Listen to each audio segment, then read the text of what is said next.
Hey, what's up with you all? Me, Miles here. It's been a long time since I've been on YouTube. It's good to be here again. For today's video, I want to point out deflation. It seems like this word has been popping up a lot lately, but do we really understand what it means? It is critical to understand why this is a concern for us all. I will uncover information in this video that will help you understand how deflation affects our economy, our savings and investments, and our standard of living as a whole. This crucial information is a must for you who would like to stay informed, and it will help you make better financial and investing decisions. By the end of the video, you'll have a clear understanding of deflation and why it really matters to you. This is regardless of whether you're a student, young teenager, investor, or financial analyst. Each and every one of us should be aware of this. Take a moment to relax, sit down, and watch the whole video as we explore together. Let's get ready to dive in. The concept of deflation is viewed by people in a variety of ways. I find that this is a very good example of how the Biden administration used recession to define it in a different way. Numerous people have criticized them for their definition of recession. Deflation is generally defined as a decrease in the cost of goods. Although people think deflation is good, it's actually destructive for the economy. It's getting unsustainable and unhealthy. Many people also believe inflation is worse than deflation, but deflation is much worse. It leads to a decrease in demand. The deflation of the economy results in companies not making enough profit to cover the cost of labor and goods in order to survive. Due to this, the company has had to lay off a number of its employees as a result. In the news, Facebook announced that it had laid off nearly 10,000 of its employees as part of a restructuring program. There was also mention of Amazon on the list. A number of big tech companies, especially those in Silicon Valley, have been laying off their employees in recent months because they have been overwhelmed by the number of virtual employees that they hired during COVID-19 when they were open to hiring virtual employees. It was only after the economy turned down that they learned they had to get rid of many unnecessary positions in order to keep the business afloat. This was so that they could keep running. There is no doubt that deflation has a huge effect on the monetary policy. Generally, it is controlled by the Federal Reserve, which makes the decision about what interest rate is to be set. Since each one of you knows that inflation was up big time, the Federal Reserve raised the interest rate several times to exert some control over uncontrollable inflation, which was out of control. There was a time when we were experiencing 12% inflation. Inflation had been at all-time highs for a long time, nearly 40 years, and had become the largest it had ever been. It is often the case that when we have a period of strong inflation, we will also have a period of strong deflation. You know, if inflation picks up by 2%, it might drop by 1%,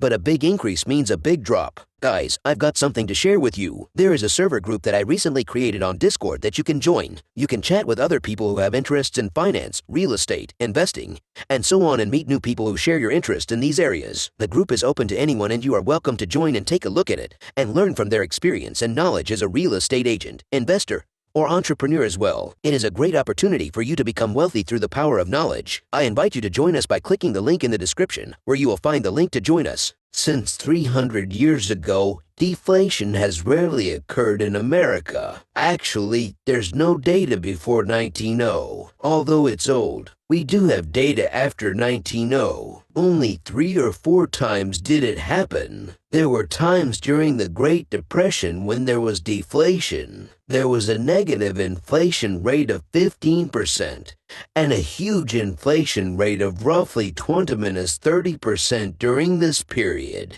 There were a few problems brought about by World War II, but they were not too severe. It was as early as 1977 when the United States began to have problems with inflation in its economy. It was also in 2008 when there was a housing market bubble and a financial crisis that we had to deal with. It was about 5% negative in 2008. We have reached the point where many analysts have doubts that we will witness another deflation. Nevertheless, based on the data I have collected, I believe deflation is most likely to occur eventually. Tesla's CEO, Elon Musk, cautioned Tesla investors that there's a threat of deflation that's on its way, warning them that it's coming to us. There was also a concern expressed by Warren Buffett about deflation. But Buffett does not really time the market. However, he was able to determine this by looking at the financial reports of the companies. I notice people tend to confuse recession with deflation, and there is a big difference between them. GDP is what shows whether or not there is a recession taking place. GDP is composed of exports and imports. Exports send goods, and imports receive them. As a result of receiving too many goods from others, I produce negative GDP when I export goods that profit me less. Negative GDP is typically the result of this, commonly referred to as a recession. The USA has gone through several recessions, but not a deflation. Deflation occurs rarely. The cause of deflation is the decrease in the prices of goods on the market. GDP is driven more by supply than by demand. Deflation is a mix of supply and demand available to the market. I want to be clear that there's an unusual pattern that deflation happens after a recession because inflation or deflation data lags year over year. That means it's likely we will see a recession first. In the spring of last year, the USA started experiencing a recession. As we approach the beginning of the spring, inflation has cooled down and is heading towards negative data. You can see the trend going by year over year.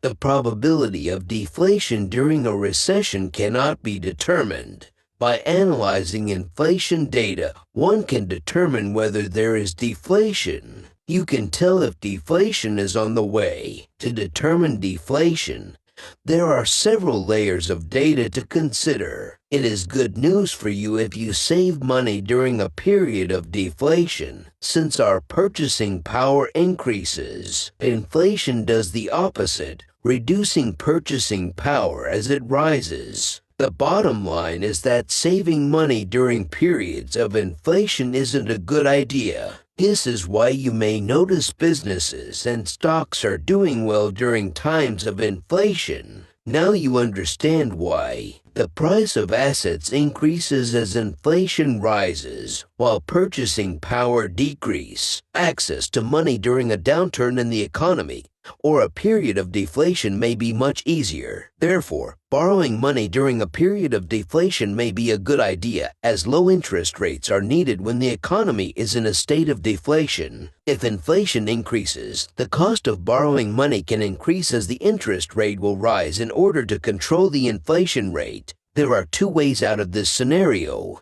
The simple concept is that you can see when inflation is here, your businesses, real estate, and stocks are going to be profitable. Deflation will likely make them perform poorly, but your savings will be much better during deflation. It has been reported that Warren Buffett and Berkshire Hathaway, along with his partner Charlie Munger, are planning to save $88 billion in cash. This is as a way to prepare for deflation. Once deflation is here, they are all in on buying businesses and stocks. As a result of the data we've seen, there is a chance that deflation will occur this spring or fall. Historically, deflation occurs in the fall, so stocks usually perform poorly during the fall because during the summer there is a high demand. But as fall approaches, demand drops, causing the supply to increase.